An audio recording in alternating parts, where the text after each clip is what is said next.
facility that we're familiar with, it's in the area that we live, is now called the Ridges. In the late 1800s, it was called the Athens Lunatic Asylum. Asylum was just at that time a term for an institution.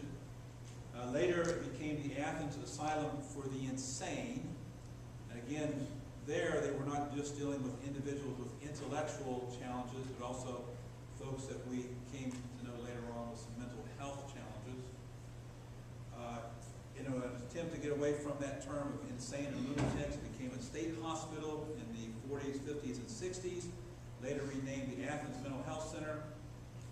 When I was in the system and locally working there, it was known as the Southeastern Ohio Mental Health and Retardation Center.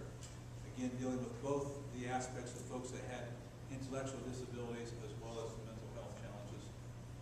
And then it became known as the Developmental Center through the 80s and 90s. It was during that time, in the late 70s and early 80s, that a deinstitutionalization program was going on in Ohio and across the United States, where they felt that folks that were living in then known as developmental centers would be better off living in communities and smaller group settings. The Gallipolis Developmental Center, also in Ohio, was first known as the Home for Epileptics. It was the first one in Ohio that was established for individuals with that type of disability, and it fell into lots of other areas. Our treatment of individuals with disabilities going back into the 1800s was typically not very favorable. Because we chose to recognize individuals as being less than human. They were often in very deplorable situations. This is as recent as the 40s. When I was in the system, began in the system in the early 1980s, again, the intermediate care facility for the mentally retarded that I had my initial experience with was part of a deinstitutionalization program in Ohio. And we had 36 individuals that moved to that facility that were from various developmental centers across Ohio. At that time, I had the opportunity to visit 2 or 3 of those facilities. And even 30 years ago, these were some of the scenes that you would see in those facilities as people were moving out. And unfortunately, the individuals that were left behind in those facilities were individuals that weren't able or perceived not being able to move out into the community. It was in the 70s and 80s that people began to actually go into these institutions, that reporters began to go into the institutions and take pictures and come back out with news stories. It was not uncommon to find in the 70s and 80s that individuals that were in institutions, later called developmental centers, that the cost, the dollar amount that we as a society and the states were expending for individuals to be housed, oftentimes warehoused in those facilities, were far less than what we were paying to provide services for prisoners in prisons in Ohio. And that gives you an idea of how we devalued individuals with developmental disabilities during that time period, that we spent less money on their care than we did for individuals with prisoners. Not to say that prisoners don't deserve care as well, but certainly individuals, humans with developmental disabilities should have at least equal care, equal expenditure spent on them. The Ridges there in Athens, Ohio, is very similar to facilities that were built across the United States in the 1800s. If you go online and you look at the facilities in Virginia, very much this type of prototype, just large buildings, large rooms, people housed in barracks oftentimes. And there's a picture of someone, this is Canton, this is in Ohio.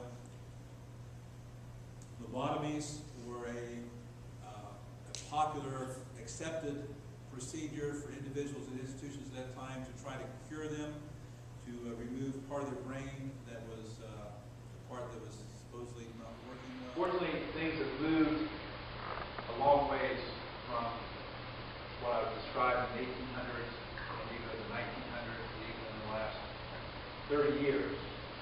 The movement today is a movement to change our language change our practices, to change the way that we view individuals with developmental disabilities and intellectual disabilities. We typically no longer, at least in the field, talk about people that are handicapped or people that are retarded. We talk about people using people first language, people with a developmental disability, people with challenges. The R Word campaign that started through Special Olympics back in 2004 began the process to remove that language from the Special Olympics guidelines and adapted the intellectual disability as the word, as the term to be able to use. People First is an organization that, again, wants us to look at the individual first, the disability second, if at all, and the concept of disabling the label. 45 states so far across the United States have dropped the term retarded from their official languages to describe individuals with developmental disabilities. In Ohio, back in 2008, Senate Bill 79 was introduced to the Ohio legislature to drop the term mentally retarded and retardation from the language. And that began with a movement of individuals from Athens County, self-advocates, individuals with developmental disabilities, that went to their own county board and said, you know, the word retarded hurts us. It doesn't describe us.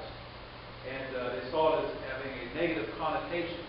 And the local representative, Senator Jimmy Stewart, introduced a bill in 2008 that went through the House and the Senate that was passed in Ohio, removing that particular language from any of the policies, from any of the statutes, from the laws in Ohio. Again, that's still fairly recent. It was just 3 years ago that happened. The individuals with developmental disabilities in Athens County have been recognized statewide for their efforts in driving that, causing that to happen. The State Department, that was known as the State Department of Mental Retardation and Developmental Disabilities, is now just the Ohio Department of Developmental Disabilities.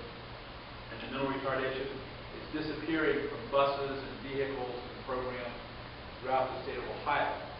As recent as October the 5th, 2010, President Obama signed the Senate Bill 2781 that removes the term mental retardation and mental retarded from all federal laws and statutes and policies. That is a gradual process as things are renewed, as things come into law, those changes are happening. It does substitute those phrases with the phrase of individuals with intellectual disabilities.